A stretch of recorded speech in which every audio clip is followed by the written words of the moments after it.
Warm welcome to each one of you for another catechism class. Today's lesson is liturgical seasons. In this lesson, we'll be covering what is the meaning of liturgical cycle. With the help of an imagery, it will be explained. Then we'll just have glimpses of the history, how this liturgical cycle came into existence. Then we'll be explaining the seasons proper. They are 6 in number. Then the liturgical colors and their relevance in liturgical celebrations. Then we will try to understand how this chapter, liturgical cycle, can be inculcated in our life. What can we learn for life? Then we'll conclude this chapter with a memory verse. To understand the meaning of liturgical cycle, we can use these imageries. Firstly, in India we have typical 3 seasons: winter, summer and rainy season. We know what is the season next coming. The whole calendar, January to December, is divided into these seasons, and we prepare for rainy season or winter season or summer season. We eat appropriate food, we wear fitting clothes for each season. That is how we enter into the season, prepare for the next season and celebrate the season. That is natural season. Another imagery would be of our own self. When a child is born, it is infant, then child, then turns into adolescent, then a teenager, youth, manhood or womanhood, then old age. And if we consider age group as a stage of life or a season of life, we need to behave in that fitting way. An old man cannot be playing with a ball like a child all the time. So we need to behave in a fitting way in each season or stage of life. Now these two imageries will definitely help us to understand what is a liturgical cycle.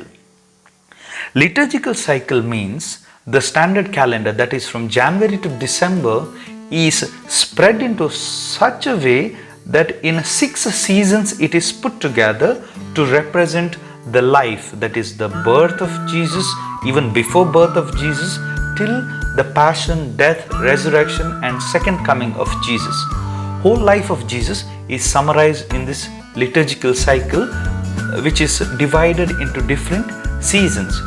Sometimes you must have wondered, right? In your church there are different colors worn by the priest, altar service. Sometimes we have different color candles, another big candle, we have the cross we do. Sometimes we move with palms. We see different kinds of things done at different times of the year in the church, in your parish or other churches.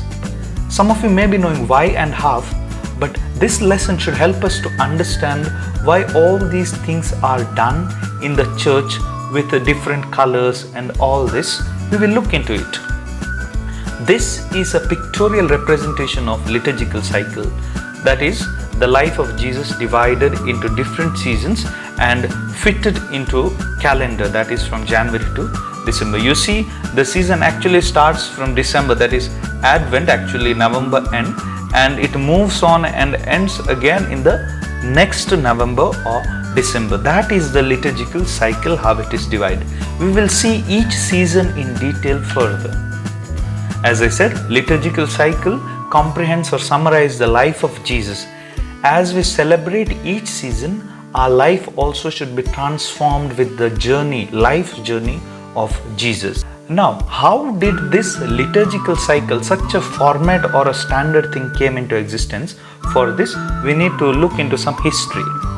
Jesus lived in a Jewish society. He was not a Christian. We are Christians who follow Jesus are called Christians.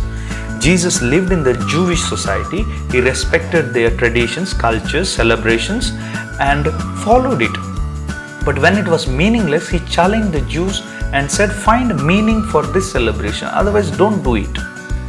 But when Jesus died and his apostles went around, they carried this Jewish culture or Jewish traditions that have been sucked into Christianity. When Emperor Constantine in 312 CE was ruling, he made Christianity as a state religion, and everywhere Christianity became an official religion. That is where these structures were thought. And let me tell you, unlike the Muslim brethren who believe that Allah dictated and Muhammad wrote the Quran, that is not in us. In Christianity, these seasons are not done by Jesus did not come and tell in the dreams of Pope.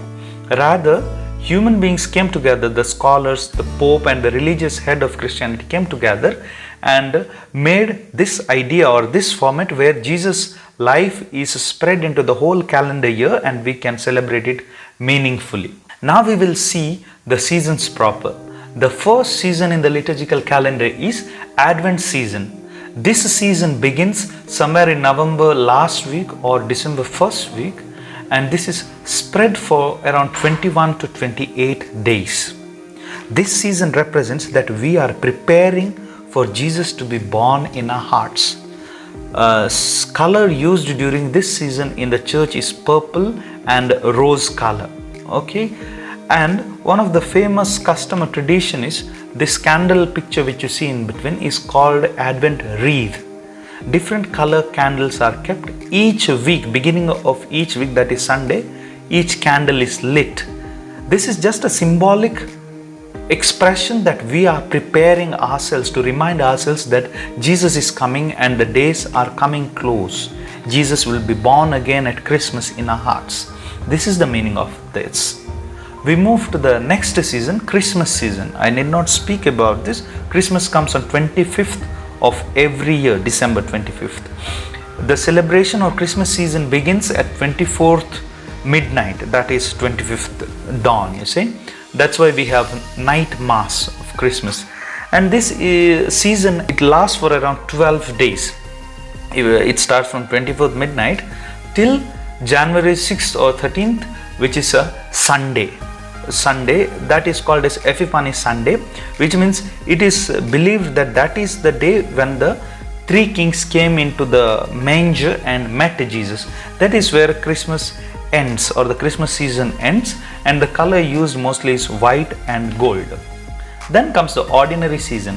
Ordinary does not mean plain or simple. It comes from the word ordinalis, which means showing order. This season is sandwiched between Christmas season and Lenten season. This prepares us to enter into the Lenten season. Always ordinary season, green color is used. The next season is season of Lent or Lenten season. We all know it very well that it begins on Ash Wednesday. That morning you go for Mass and the priest makes a sign of the cross on your forehead saying, "From dust you came, to dust shall you return." This season lasts for 40 days. We are expected to be fasting, praying, making penances and giving alms, because this is the time when our Lord Jesus underwent pain and died for us. Some important days during this is the last week is called Holy Week, Maundy Thursday, Good Friday. Then we have Ash Wednesday and Palm Sunday. That is the day where we replicate how Jesus entered Jerusalem. This season color is mostly violet or purple. To summarize, this season is to undergo what Jesus underwent, the pain and agony he underwent. With this, we enter into the season called Easter season. We all know this. Easter, after 40 days of Lenten season, we enter into Easter season. That is the celebration of resurrection of Jesus.